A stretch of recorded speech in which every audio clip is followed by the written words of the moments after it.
Assalamualaikum warahmatullahi wabarakatuh. Hai, apa kabar? Semoga hari ini kabarnya baik, sehat, dan yang pastinya tetap semangat ya dalam belajar.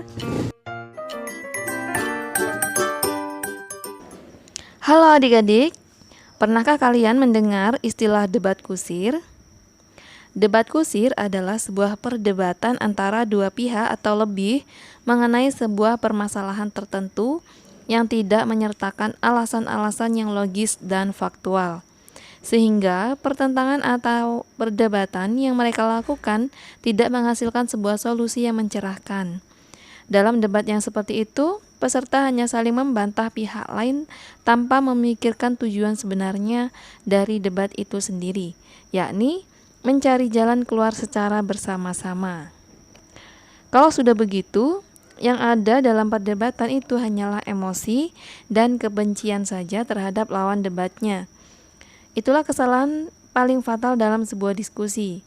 Maka dari itu, sudah seharusnya kita sebagai siswa-siswi yang mempunyai intelektual tinggi tidak boleh terjebak dalam sebuah situasi perdebatan seperti itu.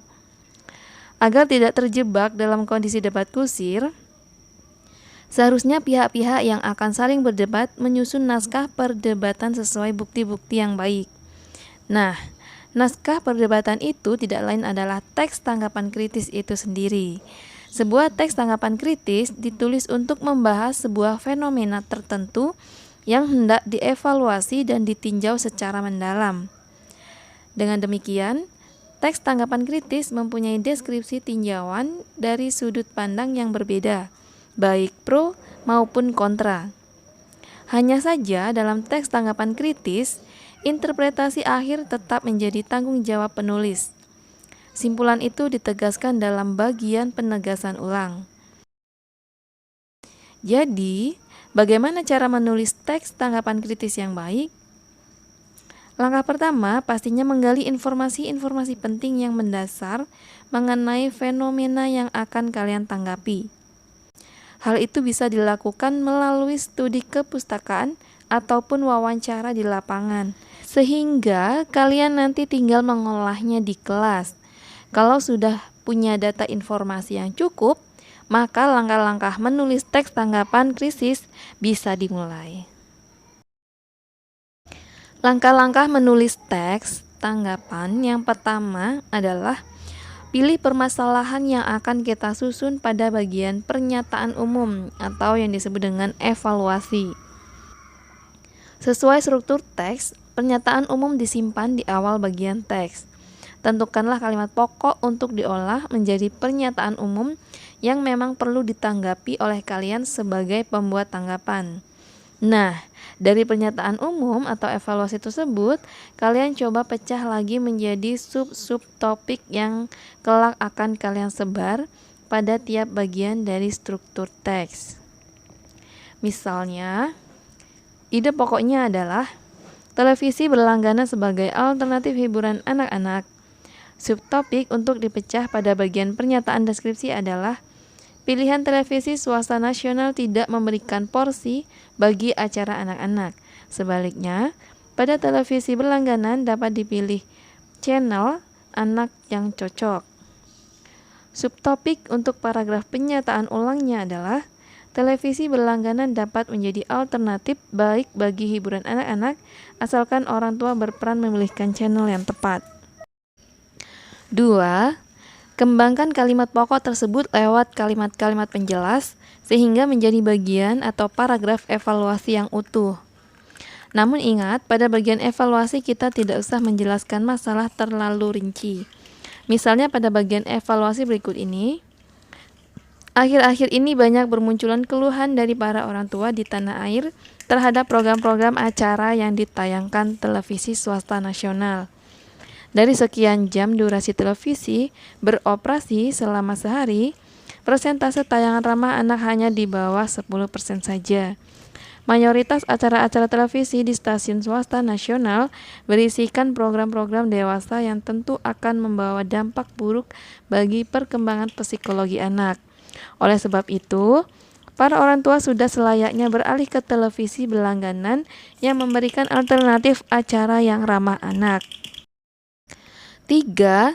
Dalami materi permasalahan tersebut dari berbagai sudut pandang. Carilah informasi tambahan melalui pencarian dari internet, koran, atau majalah.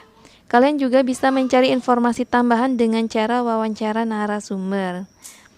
Kemudian yang keempat, olahlah informasi tambahan tersebut dengan cara mengklasifikasikannya menjadi dua sudut pandang, apakah pro atau kontra.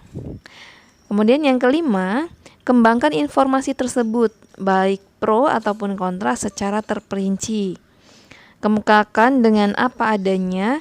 Dalam bidang jurnalistik ada istilah double cover shade, yakni menjelaskan dengan berimbang. Nah, hasil pengembangan ini berada pada bagian deskripsi teks tanggapan kritis. Misalnya pada bagian deskripsi berikut ini.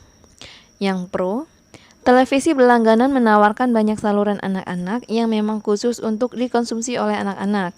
Beberapa saluran unggulan anak-anak tidak hanya berisikan kartun, tetapi juga program-program acara reality show yang kreatif. Contoh acara kreatif yang diminati anak-anak adalah acara tutorial membuat mainan sederhana dari barang-barang ramah lingkungan.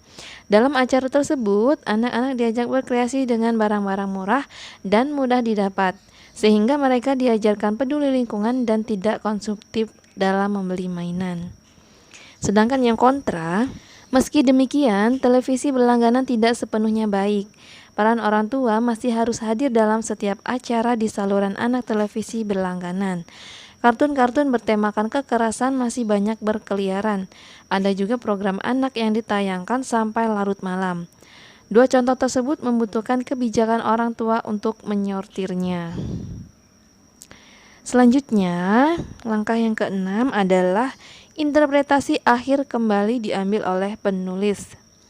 Pada bagian struktur akhir, yakni penegasan ulang, penulis harus kembali mengungkapkan tanggapan yang paling utama yang ingin disampaikan. Hal itu sebagai simpulan penulis terhadap informasi-informasi yang ada dalam deskripsi, sekaligus menjelaskan ulang topik utama yang ada pada bagian pernyataan umum. Misalnya pada bagian penegasan ulang berikut ini. Berdasarkan informasi-informasi di atas, televisi berlangganan sejatinya dapat menjadi alternatif baik bagi hiburan anak-anak. Namun orang tua masih harus berperan lebih dalam memilihkan channel yang tepat. Biarkan anak-anak kita tumbuh dan berkembang sesuai usia mereka. Bukan tidak mungkin generasi cerdas masa depan lahir dari anak-anak yang terpenuhi hiburan semasa kecilnya. Kemudian yang ketujuh, gabungkan teks-teks yang mewakili tiap bagian struktur tersebut, sehingga menjadi teks tanggapan kritis yang utuh. Nah, adik-adik, demikianlah proses penulisan teks tanggapan kritis dari hasil mengembangkan informasi-informasi sesuai dengan fenomena yang ada. Selanjutnya, kalian tinggal berlatih berdasarkan fenomena masalah yang guru kalian berikan. Oh iya, ingat, gali informasi-informasi yang cukup untuk mendukung kelengkapan tugas menulis teks tanggapan kritis ini. Poin penting, berbeda dengan jenis teks lainnya, menulis teks tanggapan kritis perlu paparan informasi faktual yang terperinci. Maka, pecah dulu topik utama menjadi dua sudut pandang agar pencarian informasi menjadi mudah. Demikianlah pembahasan kita hari ini, semoga bermanfaat, dan buat kalian yang belum subscribe, silahkan subscribe dan tekan loncengnya supaya kalian mendapatkan notifikasi terbaru dari video saya. Terima kasih. Wassalamualaikum warahmatullahi wabarakatuh.